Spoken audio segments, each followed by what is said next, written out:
বন্ধুরা, আপনারা দেখতে পাচ্ছেন কাঁঠাল ধরে আছে একটি টবের মধ্যে।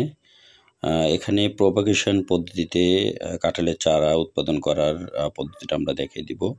প্রথমেই একটি প্রজননকৃত একটি কাঁঠাল গাছ থেকে ছাল বাকল কেটে সুন্দর করে ক্রস করে কেটে নিব। তারপর তার মধ্যে আমরা অ্যালোভেরা এটা সাইজ করে কেটে নিব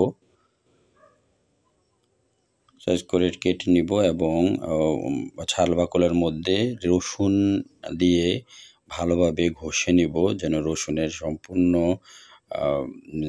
কার্যকারিতা এটার মধ্যে চলে যায়। এবং যে অ্যালোভেরাটা নিব, অ্যালোভেরাটা আমরা এভাবে কেটে নিব ভিডিও যেভাবে দেখানো হয়েছে সেভাবে, এবং সেটার মধ্যে তা লাগিয়ে দিব। তারপর ছোট্ট একটি টব নিব এবং টবের নিচে কিছু ছিদ্র করে দিব। তারপর আমরা সেটার মধ্যে কিছু ছালি দিয়ে নিব এবং ছালির মধ্যে এটা প্রপাগেশনটা দিয়ে দিব এবং উপরে আবার ছালি দিয়ে দিব এবং উপরে একটি পলিথিন দিয়ে ঢেকে দিব, যেন মনে রাখবেন পলিথিনের মধ্যে যেন কোনো না থাকে। এরপর দেখবেন 6 দিন পরে এই গাছটি উৎপন্ন হয়ে গিয়েছে ছোট। তারপর ভালোভাবে পানি দিয়ে দিব এবং আবার 3 থেকে 4 দিন রেখে দেওয়ার পরে দেখবেন যে চারাগুলোর মধ্যে বড় গাছের মতো মুচি চলে আসবে। মুচি চলে আসলে এটার মধ্যে আরও বেশি পুষ্টি লাগবে, যার কারণে আমরা বড় একটি পলিথিনের মধ্যে তা মাটি দিয়ে রোপণ করে দিব। ভালোভাবে রোপণ করে দেব মাটি দিয়ে, এবং আমরা সেটা আরও 8 থেকে 10 দিন রেখে দিব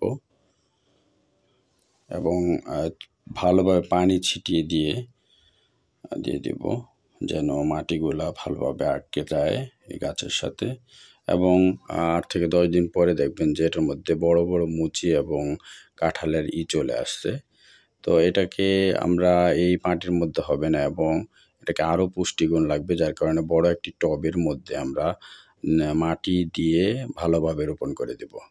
এবং রোপণ করার মধ্যে মাটির মধ্যে আমরা অ্যালোভেরা দিয়ে দিব এবং মাটি দিয়ে দিব এবং ভালোভাবে পানি দিয়ে স্প্রে করে মাটি যেন বসতে পারে সেই ব্যবস্থা করে দিব। এবং দেখবেন যে এটা বেশ কিছু 10 থেকে 15 দিন পরে বড় বড় কাঁঠাল হয়ে গিয়েছে। তো বন্ধুরা, এভাবেই আমরা প্রপাগেশন পদ্ধতিতে কাঁঠাল উৎপন্ন করতে পারি বাড়ির ছাদে অথবা বাড়ির আঙিনায়। তো কেমন লাগলো ভিডিওটি? ধন্যবাদ।